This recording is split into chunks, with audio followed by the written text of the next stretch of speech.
नमस्कार दोस्तों, स्वागत है आपका आपके अपने YouTube channel UP exam warriors के ऑनलाइन प्लेटफॉर्म पर। तो ये जो हमारी क्लास है वो यूपी लेखपाल के ग्रामीण परिवेश की है। हमारी जो क्लास है वो क्या है, ग्रामीण परिवेश।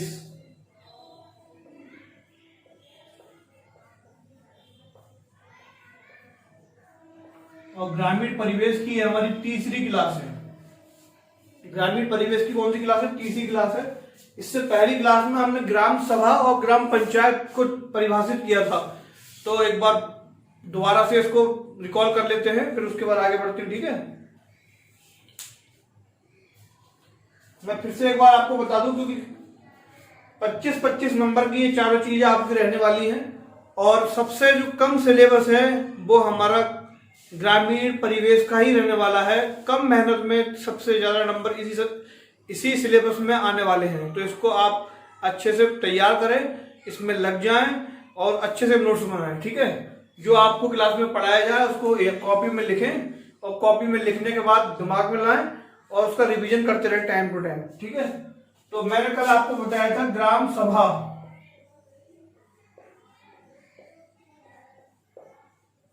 तो ग्राम सभा वैसे समझा तो कल भी दी थी, थोड़ा जल्दी जल्दी इसको रिकॉल कर लेते हैं। तो ग्राम सभा में क्या होता है, किसी भी गांव में पंजीकृत मतदाता सूची में जो हमारे मतदाता होते हैं उनका जो समूह होता है वो होती है हमारी ग्राम सभा।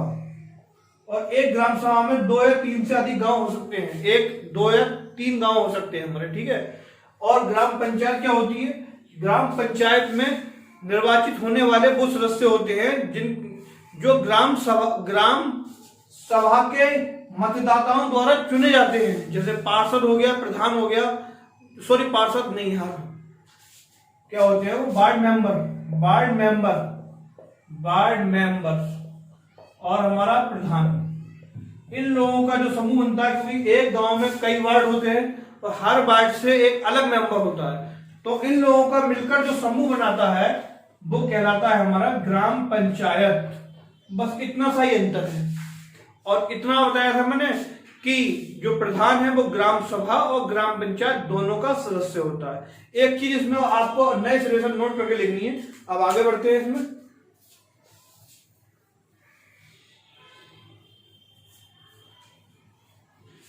किसी भी गांव की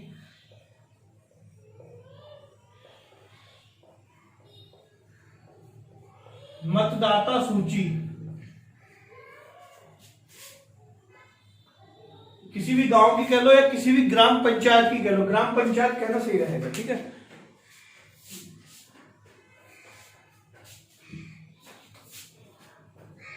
किसी भी ग्राम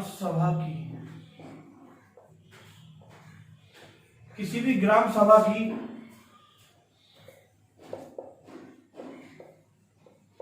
पंजीकृत मतदाता सूची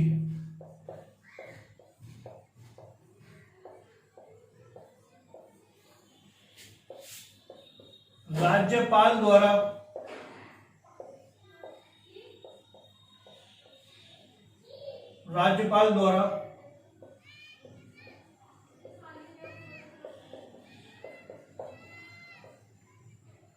हस्ताक्षरित होती है।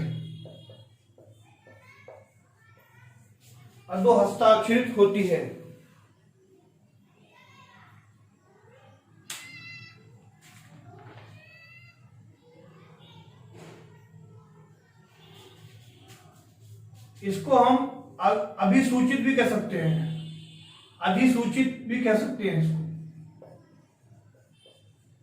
इन दोनों का मतलब एक ही है।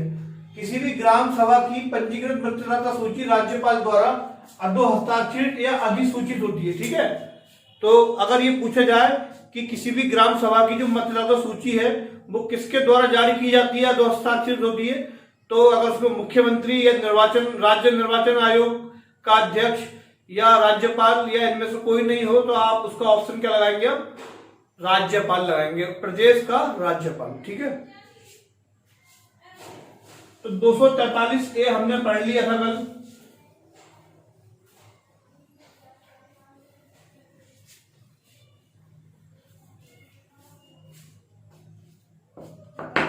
243 से क्या करता है, ग्राम सभा को परिभाषित करता है। अब हम पढ़ेंगे 243 बी, 243 बी को। इसमें जो इंपोर्टेंट है वो हम पढ़ेंगे, क्योंकि ग्रामीण परिवेश का जो सिलेबस है हमारा, उसके अकॉर्डिंग ही हम उस पर फोकस कर रहे हैं। ज्यादा कुछ हमें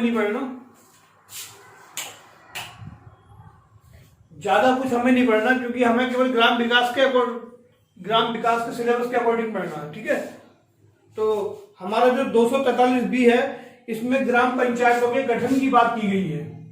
इसमें ग्राम पंचायतों के गठन की बात कही गई है। 243 बी में क्या कहा गया है, ग्राम पंचायतों के गठन की बात कही गई है। और इसमें त्रिस्तरीय संरचना की बात कही गई है।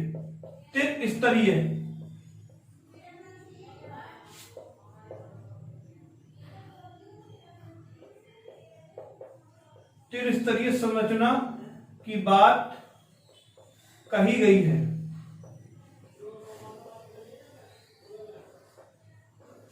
ये त्रिस्तरीय संरचना मैंने आपको बताई भी थी, एक बार मैं और बता देता हूं क्या होती है त्रिस्तरीय संरचना।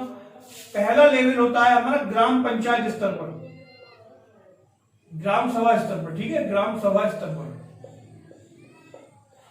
दूसरा होता है हमारा ब्लॉक या प्रखंड स्तर पर, ब्लॉक या प्रखंड, ब्लॉक को ही प्रखंड कहते हैं। ठीक है, ब्लॉक या प्रखंड स्तर पर।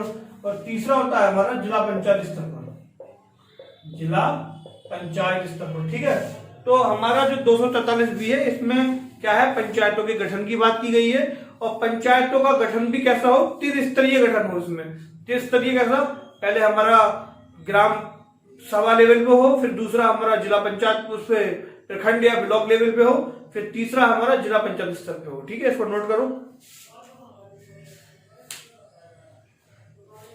अब आप एक नोट लिखेंगे,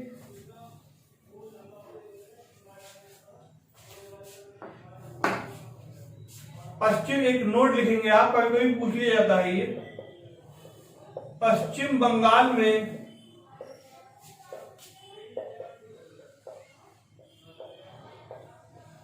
चार स्तरीय पंचायत है।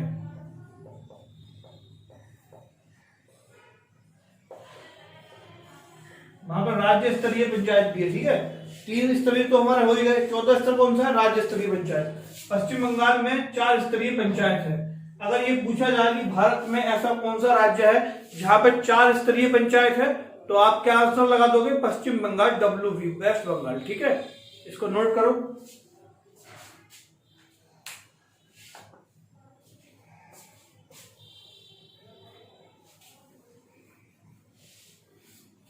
अब आर्टिकल 243C की बात करेंगे।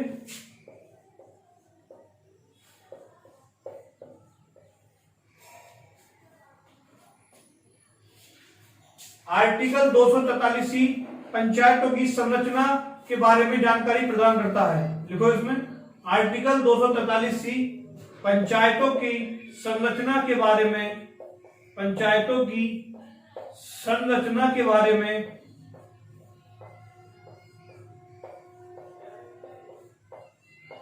जानकारी देता है या प्रदान करता है। देखो एक बात मैं और बता दूं, लेखपाल की वैकेंसी चाहे डिले हो रही हो किसी कारणवश, लेकिन आएगी जरूर।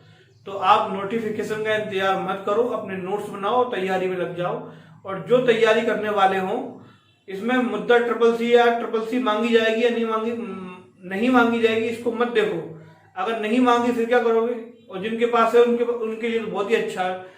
तो जो लोग आपके टच में हैं उनको भी जोड़ो और खुद भी अच्छे से तैयारी करो। ठीक है, लेखपाल की जॉब एक ऐसी जॉब है जिसमें आप अपने घर से रह के जॉब कर सकते हो। ये इसका जीता जागता उदाहरण मैं खुद हूँ। मुझे खुद होम डिस्ट्रिक्ट मिला था, लेकिन क्या करूँ, किस्मत में सब कुछ खराब हो गया।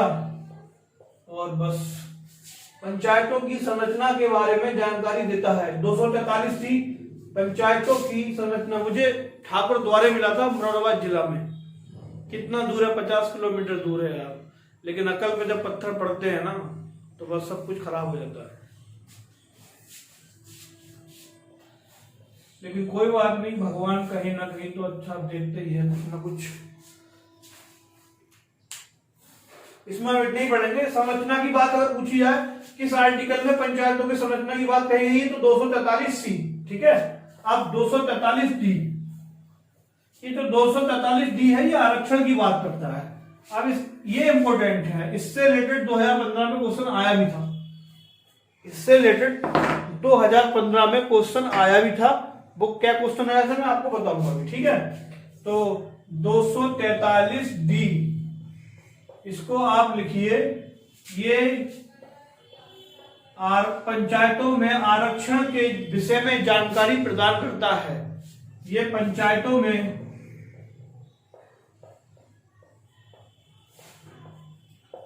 आरक्षण के विषय में, आरक्षण के संबंध में लिख दो, आरक्षण के संबंध में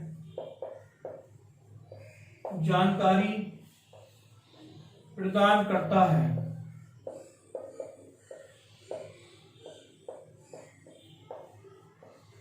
ठीक है। अब इसमें क्या है, आरक्षण जो दिया गया है पुरुष और महिला या जाति के आधार पर अलग अलग दिया गया है। तो पहले आप हेडिंग डाल दो पुरुष, आरक्षित पुरुष।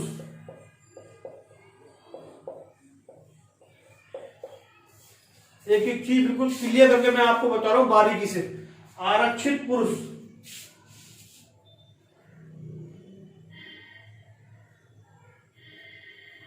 अब आरक्षित पुरुष में लिखो SC ST की जनसंख्या के आधार पर इनको आरक्षण प्रदान किया जाए।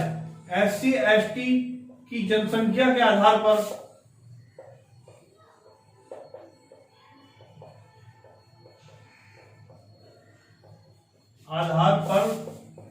इनको आरक्षण प्रदान किया जाए। अच्छा, आरक्षण क्या होता है जो जानते होंगे आप, बता देता हूं मैं, ठीक है। जब चुनाव होता होगा तो आप देखते हो कि सीट जनरल में गई, BC में गई या SC में गई। तो अगर जनरल में सीट जाती है तो सब लड़ सकते हैं, SC में जाती है तो केवल SC कैंडिडेट ही लड़ेगा, BC का मतलब OBC other backward caste, OBC में जाती है तो केवल OBC का ही कैंडिडेट लड़ेगा। ये होता है, ठीक है। जनसंख्या के आधार पर इनको आरक्षण प्रदान किया जाए।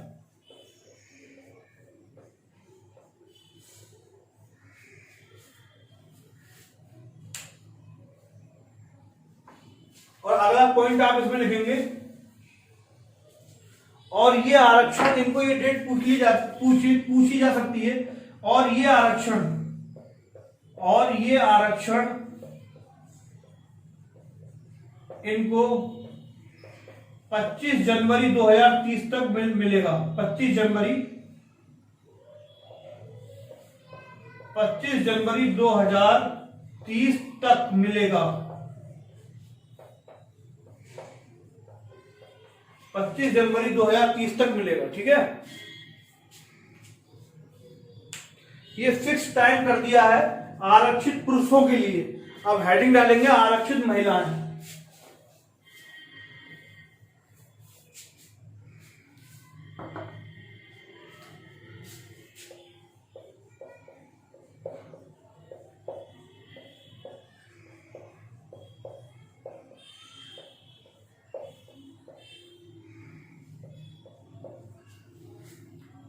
अब इसमें लिखेंगे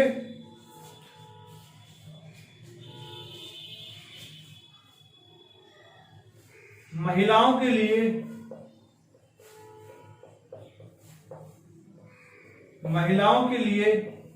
आरक्षण की बात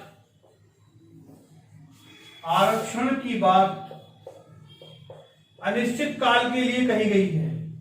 मतलब इनके लिए कोई टाइम पीरियड फिक्स नहीं किया है कि इन्हें इतने साल तक आरक्षण दिया जाएगा। मतलब इनके लिए जो बात कही गई है अनिश्चित काल के लिए कही गई है। अनिश्चित काल के लिए कही गई है, ठीक है। महिलाओं के लिए आरक्षण की बात अनिश्चित काल के लिए कही गई है। इसको लिखो।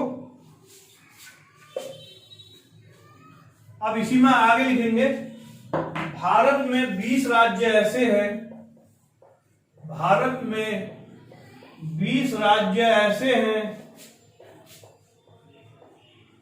जिन्होंने 20 राज्य ऐसे हैं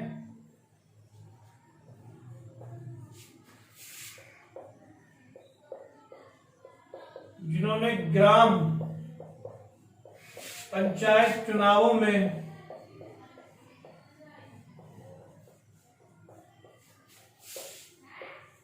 महिलाओं को 50% आरक्षण दे रखा है, 50% आरक्षण दे रखा है। ये इंपॉर्टेंट है, अंडरलाइन करके लिखेंगे इसको। अगर ये कब पूछा जाए कि भारत में ऐसे कितने राज्य हैं जिन्होंने महिलाओं को 50% आरक्षण दे रखा है, तो 20 राज्य अभी तक ऐसे हैं जिन्होंने महिलाओं को 50% आरक्षण दे रखा है, कि मतलब आधी सीटें रिजर्व रहेंगी महिलाओं के लिए।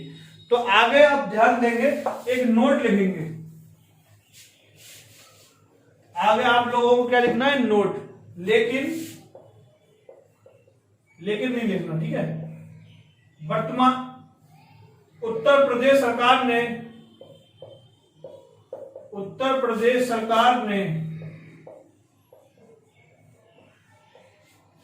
महिलाओं के लिए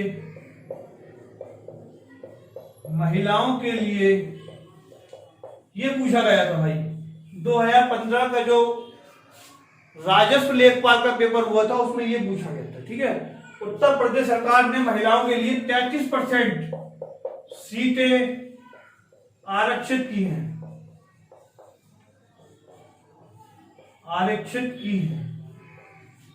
तो इसको नोट करो।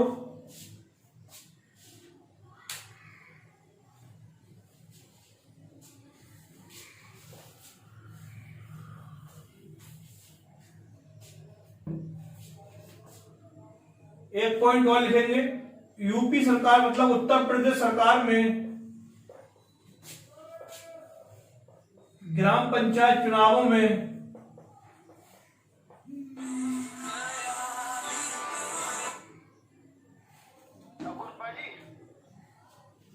हाँ भाई, हाँ बोलो।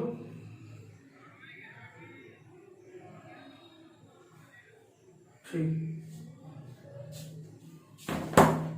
यूपी सरकार में ग्राम पंचायत चुनावों में ओबीसी को भी आरक्षण दे रखा है, ओबीसी को भी आरक्षण प्राप्त है,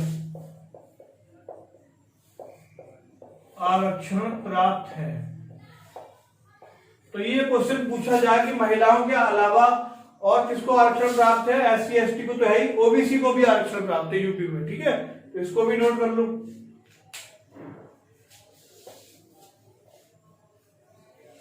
तो ये तो था हमारा 243D। अब 243E की बात करेंगे। इसमें 243E में पंचायतों के कार्यकाल की बात की गई है, पंचायतों के कार्यकाल की बात की गई है।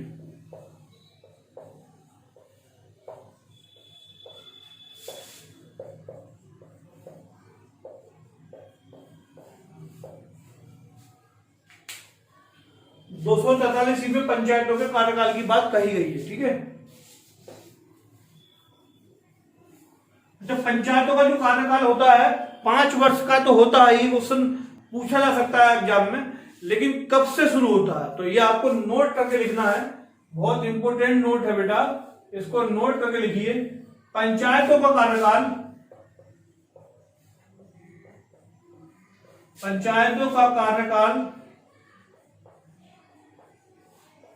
प्रथम बैठक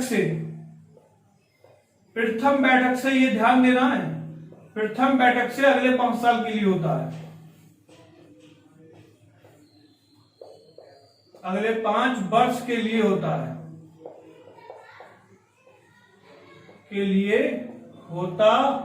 है,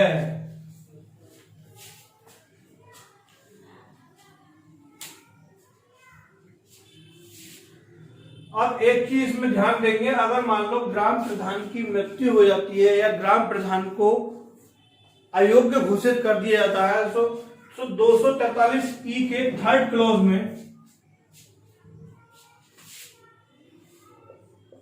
मान लो कोई ग्राम पंचायत हमारी भंग हो गई, ग्राम प्रधान की मृत्यु हो गई, असामयिक हो भी सकती है, हो जाती है, या फिर क्या हुआ कि उसको अयोग्य करार दे दिया गया, उसने अपनी सर्टिफिकेट गलत लगा दिया और उसको प्रूफ कर दिया गया, तो क्या हुआ कि हमें जो चुनाव, पहली बात तो यह है कि चुनावों को 6 महीने के अंदर कराना पड़ेगा। दूसरी बात, इस बात का जो वर्णन है वो 243E में है कि जो हमारा जो चुनाव है कितने माह के अंदर होगा, चुनाव दोबारा कराना पड़ेगा हमारा 6 माह के अंदर।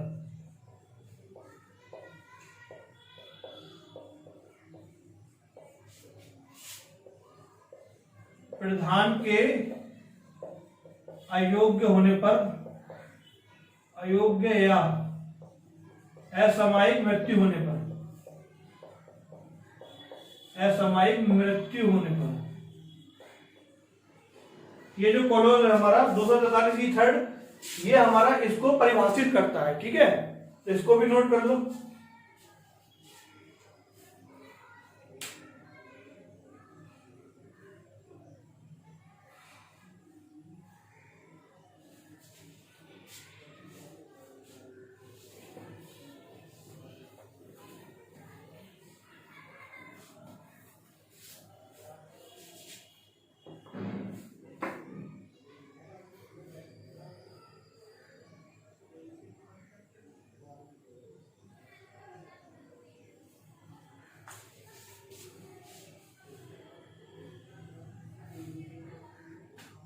दो 243F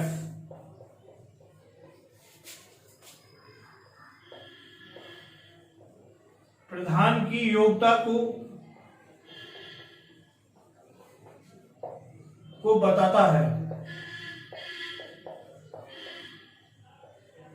वैसे तो हमारे मतलब देश में प्रधान की योग्यता के लिए कुछ भी नहीं, मतलब कानूनी रूप से कुछ नहीं बताया गया कि इतना पढ़ा लिखा होना चाहिए, बस ये है मिनिमम योग्यता हमारे देश उसके जो प्रधान पद के उम्मीदवार की है, एक तो वो उस ग्राम पंचायत का रहने वाला हो, दूसरी उसकी आयु 21 वर्ष होनी चाहिए। तो पहली क्या है कि वह उस ग्राम पंचायत का निवासी हो,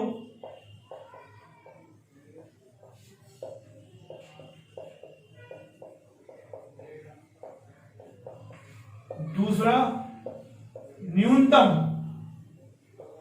18 वर्ष नहीं, 18 वर्ष जो आयु है वो वोट डालने के मताधिकारी की है, और 21 वर्ष जो आयु है ये भी पूछा हुआ क्वेश्चन है, न्यूनतम 21 वर्ष की आयु पूरी कर चुका हूं।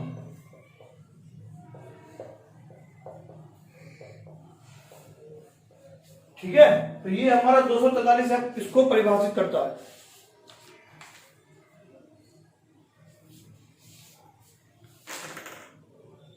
अब 243G को देखेंगे।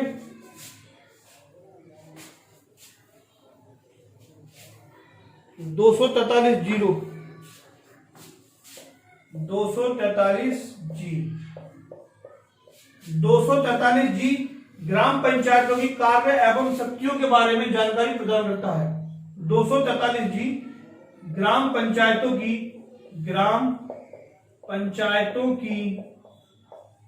कार्य एवं शक्तियों के बारे में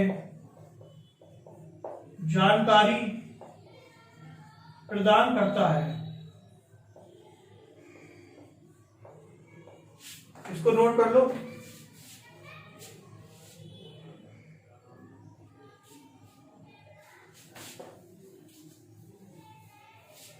अब 243H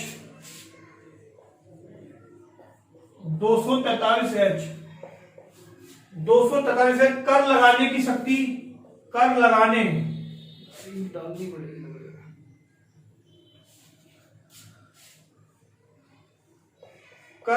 की शक्ति, कर लगाने के बारे में जानकारी प्रदान करता है। जानकारी देता है। अब देखो ये कर कैसे लगता है, ये ध्यान देना है। जैसे गांव में मेला हुआ या किसी तरह का आयोजन हुआ, उसमें जो दुकानें वगैरह लगती हैं, उसमें ग्राम प्रधान के पास में अधिकार होता है कि वो चाहे तो उनसे टैक्स ले सकता है। तो वो कौन सा है, 243H में इसका वर्णन किया गया है। ठीक है, तो आगे हम बात करेंगे 243I की, जो कि बहुत इंपॉर्टेंट है। 243I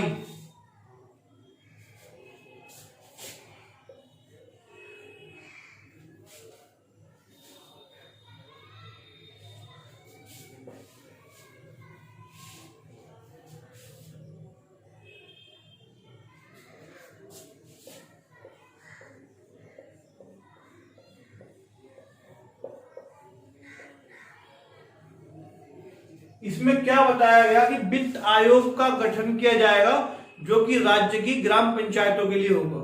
इसमें क्या बताया गया कि एक वित्त आयोग का, वित्त का मतलब फाइनेंशियल इंस्टीट्यूशन का एक गठन किया जाएगा, जो कि राज्य की ग्राम पंचायतों के लिए होगा। राज्य की, नोट करो, राज्य की ग्राम पंचायतों के लिए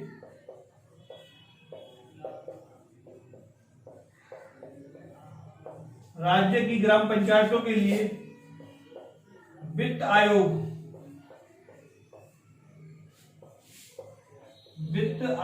का गठन किया जाएगा।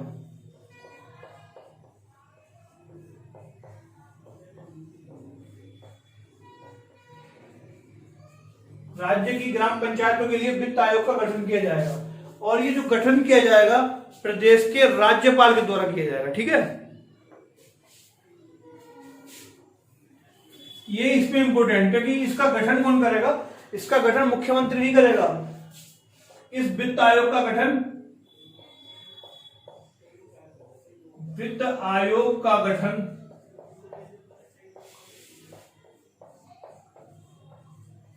प्रदेश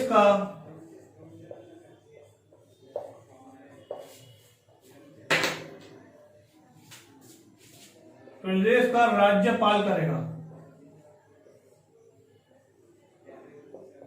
जो भी उस समय राज्यपाल होगा वो इस वित्त आयोग का गठन करेगा। ठीक है,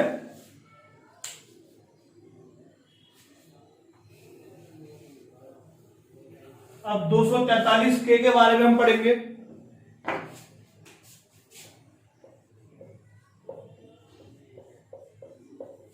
अब 243K में क्या है, इसमें निर्वाचन आयोग के बारे में वर्णन किया गया है। जो ग्राम पंचायतों का जो चुनाव है वो राज्य का निर्वाचन आयोग कराएगा।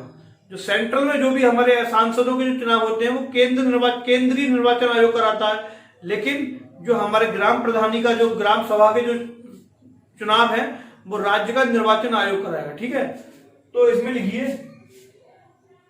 243 के इसमें निर्वाचन आयोग के बारे में जानकारी मिलती है।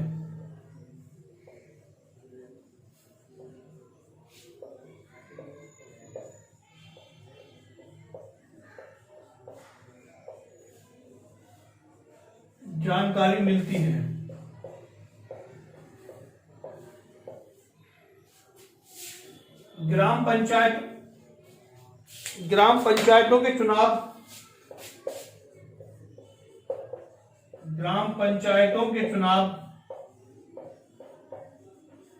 बहुत इंपॉर्टेंट है। ये ग्राम पंचायतों के चुनाव राज्य का निर्वाचन आयोग कराता है। राज्य का निर्वाचन आयोग कराता है। अगर एग्जाम में पूछा जाए कि ग्राम प्रधान का जो चुनाव होता है वो कौन कराता है, तो राज्य का निर्वाचन आयोग कराता है। ठीक है, राज्य का निर्वाचन आयोग कराता है। हर राज्य का अलग अलग निर्वाचन आयोग होता है, तो राज्य का, और हर स्टेट में अलग अलग चुनाव होते हैं। एक साथ चुनाव कभी नहीं होते ग्राम पंचायत के। किसी स्टेट में कभी ग्राम पंचायत के चुनाव हो रहे होंगे, किसी स्टेट में कभी हो रहे होते हैं। तो ग्राम पंचायतों के चुनाव राज्य का निर्वाचन आयोग कराता है। इसको नोट करो।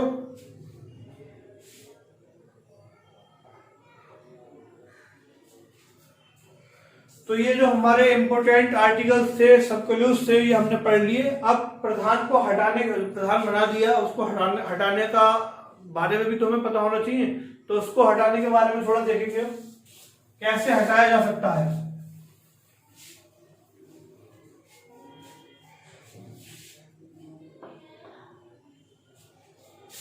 हेडिंग डालो, ग्राम प्रधान को हटा, हेडिंग में डाल, नोट बना के लिखो, पहले समझ लो। ग्राम प्रधान को हटाने के लिए, जो ग्राम प्रधान को हटाने के लिए जो वोटर लिस्ट है, जो ग्राम सभा है हमारी, ग्राम सभा में कौन होंगे, जो हमारे मतदाता होते हैं, मतदाता जो वोट डालने का जिनके पास अधिकार है।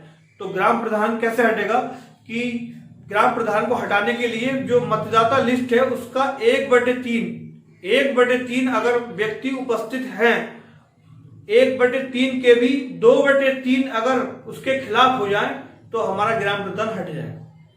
क्या है कि अगर मतदाता सूची के 1/3 उपस्थित होकर उस 1/3 के भी 2/3 लोग अगर एक साथ उसके विरोध में आ जाएं तो हमारा ग्राम प्रधान क्या है, पद से हट जाएगा। ठीक है, तो इसको लिखना है, लिखेंगे कैसे वो देखो। ग्राम प्रधान को हटाने के लिए, ग्राम प्रधान को हटाने के लिए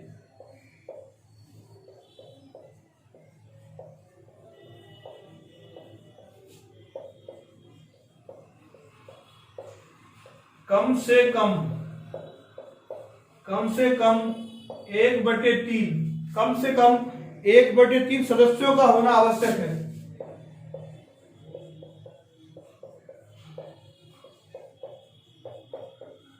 मतदाता सूची के 1/3 सदस्यों का होना आवश्यक है।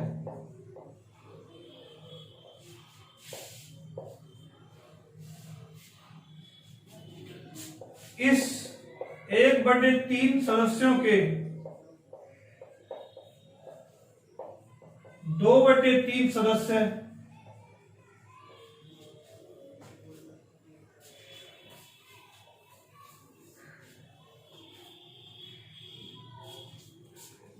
सदस्य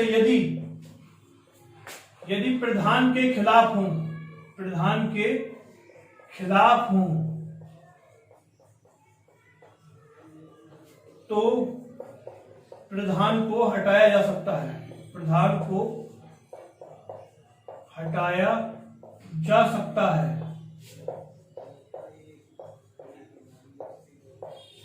इसको नोट करो, मैं एग्जाम्पल से समझाऊंगा, समझ में आ जाएगा। मान लो किसी वोटर लिस्ट में 1200 मतदाता हैं, अब 1200 का 1/3 निकाल लो, 1/3 निकाल लिया तो कितने होगा, 400। इस 400 का भी 2/3 निकाल दो तो 2/3 कितना आएगा, 800/3।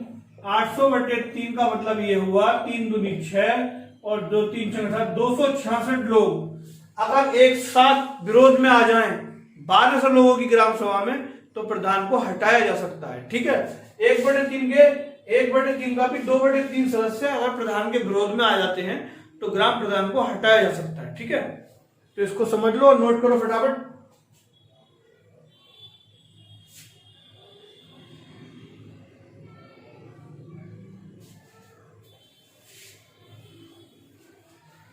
उत्तर प्रदेश में लगभग 59,163,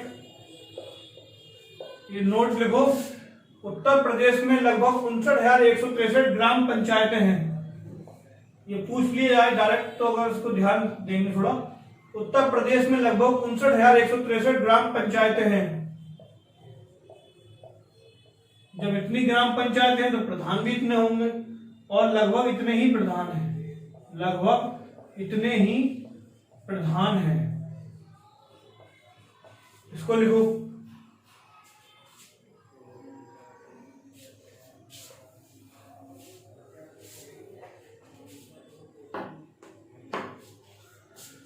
अगला लिखो पॉइंट, न्यूनतम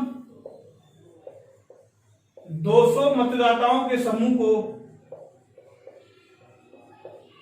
मतदाताओं के समूह 200 मतदाताओं के समूह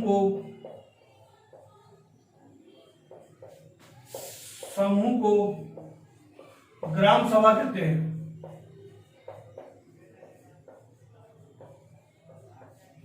न्यूनतम 200 मतदाताओं के समूह को ग्राम सभा कहते हैं।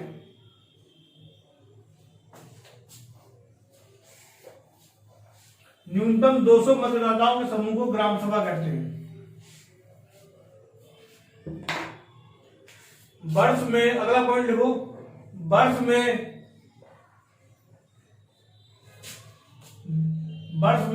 2 बार बैठक बुलाने का अधिकार, बैठक बुलाने का अधिकार प्रधान के पास है, प्रधान के पास है।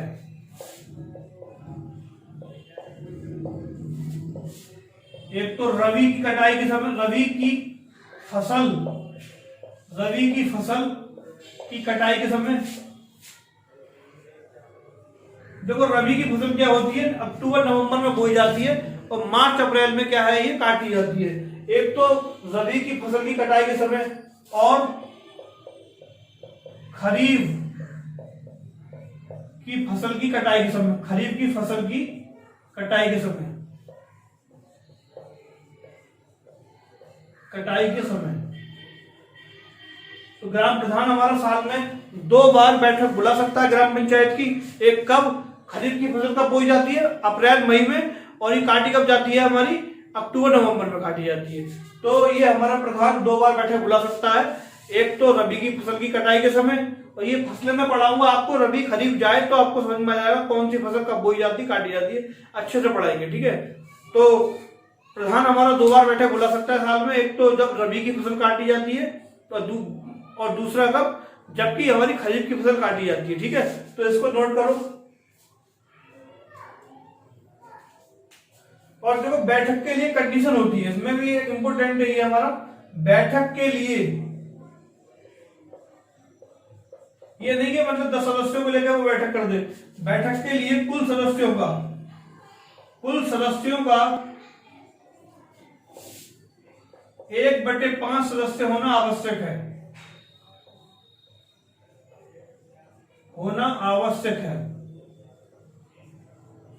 मान लो उसमें वोटर लिस्ट में जितने सदस्य हैं उसका 1/5 सदस्य होना आवश्यक है। और इसी को गणपूर्ति, इसी को क्या कहते हैं, इसी को गणपूर्ति कहते हैं, गणपूर्ति या कोरम कहते हैं।